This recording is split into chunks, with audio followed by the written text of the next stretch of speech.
Another day of Apple using customs to confiscate iPhone screens when independent repair shops order them. Here, they're doing the same thing that they were doing to Henrik Husby in Norway. They're claiming that they're counterfeit. What is counterfeit? What do they mean when they say counterfeit? So this here is an original iPhone screen. Even when I zoom in with my camera, you probably can't tell that there's an Apple logo on this. But if you look really, really closely under a microscope, you'll be able to see that on this broken old Apple screen, that on the flex cable, there is an Apple logo. To give you an idea of how small this logo is, these are the tips of my tweezers. This is the Apple logo on the part. So this is the penny.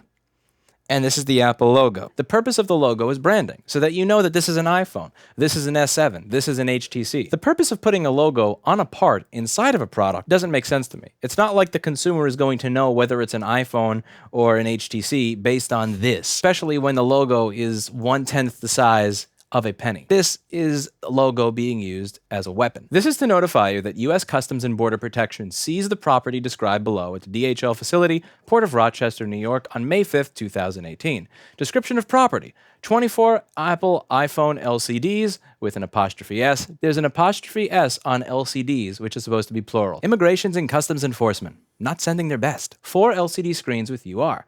The appraised domestic value of the property is $262.57. Totally worth customs seizing it and putting the taxpayers through the effort of paying for this. The property was seized and is subject to forfeiture under the provisions of 19 U.S.C. 1526E, which prohibits the importation of merchandise bearing a counterfeit trademark that is both registered with a Patent and Trademark Office and recorded with Customs and Border Protection. The property contains markings which are substantially indistinguishable from and therefore bear a counterfeit design, word, mark as indicated below. So what Jessa Jones did is she bought a screen that was an original LCD that was refurbished. So what they do is they take this screen, which is a totally fine screen, there's nothing wrong with the screen, and they replace the front glass layer. Most of the time, the only thing wrong with the screen is that the front glass layer is cracked. They put a new glass on it in China, and then they sell it to us in the United States as a refurbished iPhone screen, where the LCD screen, the part that makes the picture, is the original, but the part that you touch is going to be a new piece of glass that they fit. That is not a counterfeit. A counterfeit is if they make an LCD screen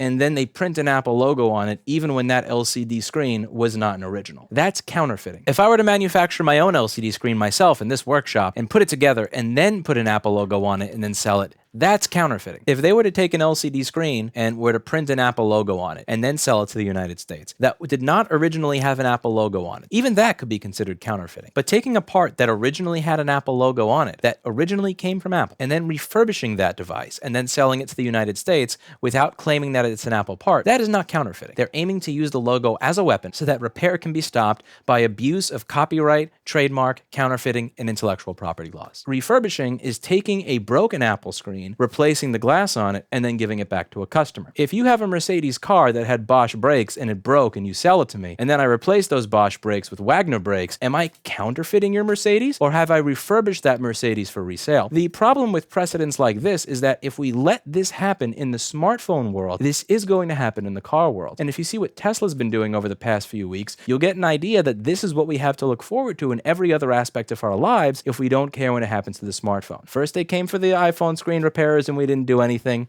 You know how that's going to go with the rest of everything. This is a crucial point in our decision-making process. Are we going to let large companies like Apple lobby lawmakers so that refurbishing is counterfeiting? Because if we allow this to be considered counterfeiting, we are screwed going forward. You don't own your product. You don't have the right to refurbish your products. You don't have the right to import refurbished products from another country. And frankly, I think that using a logo like this is weaponizing the logo. Having the logo on the phone makes sense. Putting the logo so that it's the size of the end of my tweezers on a part inside the device just so that you can get someone in trouble as they're importing it. This is worthless. And had Jessa Jones's company decided to wipe that off or put a little piece of black paint over this little section with the logo, she would not have gotten in trouble at all. This is the difference between Jessa Jones having her $1,700 box of products that she could use to fix phones and having a case with customs. It would be something if she was advertising on her website, we use new screens that came with Tim Cook's blessing from Cupertino. If she said on her site, we use Apple authorized certified screens screens, by all means, send in the people with the guns to take her screens away and close her business, because she is lying through her teeth. But she's not doing that. Her website never implies that what she's using are screens that are certified by Apple or authorized by Apple. She doesn't say that. She tells the truth. This is a screen that's a hybrid between an original LCD and a refurbished glass layer that I'm using so that I can provide you with this repair without you having to wait a week or two for it to be shipped back and forth to a depot. And another important part here that a lot of people don't understand is that even if you go to an Apple authorized service provider, you cannot get your phone fixed. You need to wait for the phone to be shipped to the depot and then for that to be shipped back to the Apple authorized service provider.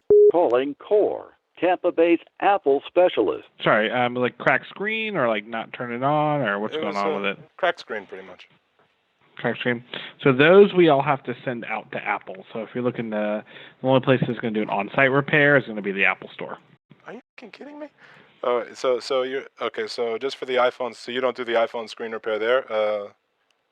That's correct. Yeah, I can do like batteries and some components inside of there, but which one of you if there's anything wrong with iPhones? the screen and all, I have to send those out to Apple. Okay, so what do you know what the cost and the turnaround time would be for that? So turnaround time is usually about a week, and then iPhone 1 6 week? screen only repair through me is $149.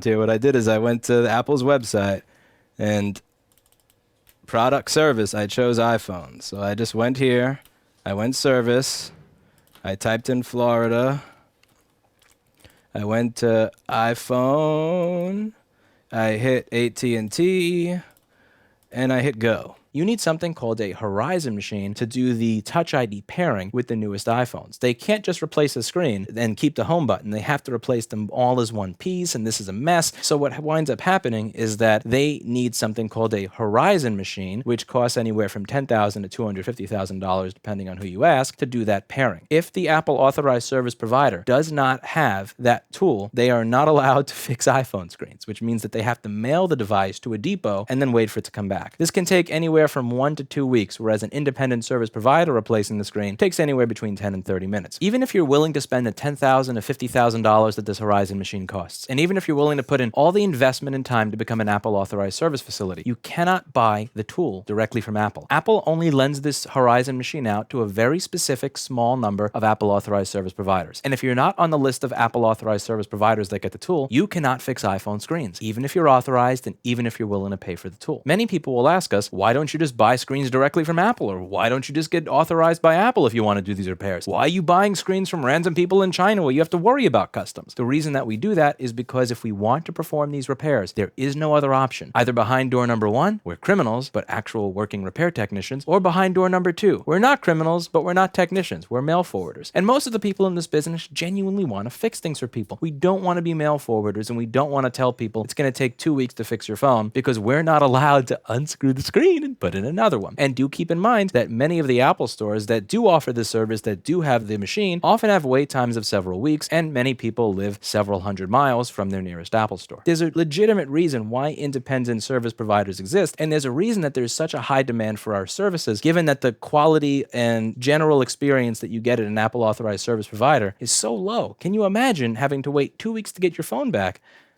in 2018? It's absurd. There's a great demand to refurbish these LCDs because a lot of these LCDs are good. To throw away a working LCD, if you can make it work again and actually work with good quality, unlike some of the refurbs they were doing years ago, then by all means, do it. Use it, reuse it, tell your customers, allow them to save money, allow this to not wind up in a landfill. There's no reason for this stuff to be confiscated and destroyed. And Apple using immigrations and customs enforcement as their own personal Gestapo is something that I find personally disgusting and abhorrent. This is something that we're looking to stop. This is why right to repair is a thing. This is why we lobby. This is why we fight. And this is why you should start speaking up too, so that when you decide to replace the battery on your device and resell it, it doesn't get stolen because it was a counterfeit and you thrown in jail. That's the future that we're heading towards, and that's a future that I think that we can all avoid if we stand up and say that this is Bullshit. I can understand and respect the idea that a company does not want their logo appearing on parts that were never created by them. And if this was an issue of true 100% counterfeiting, where somebody was just making the LCD screen itself from scratch and then putting an Apple logo on it where there was no Apple logo before,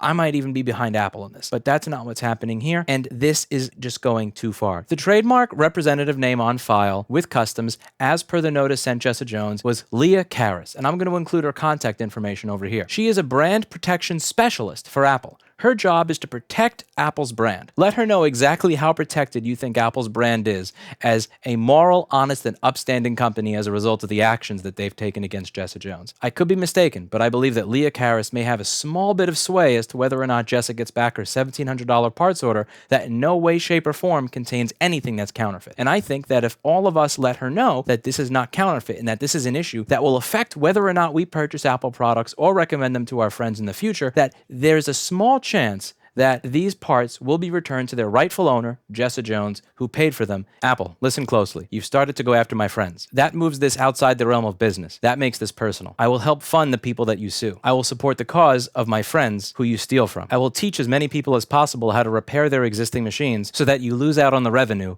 of selling them a new machine or selling them on an overpriced repair service. I will let those people know exactly how your design flaws contributed to the fact that their machine died long before its time, in spite of the fact that they paid top dollar for it. I will expose the reality of how you do business to as many people as I can. And if it affects your sales of new products, so be it. I will travel around the country, speaking to senators and assembly people, lobbying on behalf of legislation that makes it more difficult for you to bully people. When I interviewed Kylie Milliken with Billion Dollar Bully, she was talking about how Yelp was a $4 billion bully. I joked with her about doing a documentary on Apple, to which she said, $4 billion bully, sure. $400 billion bully, no. I'm a little bit different. I will dedicate my life to ensuring that you make less money as a result of your actions. You stole from my friend.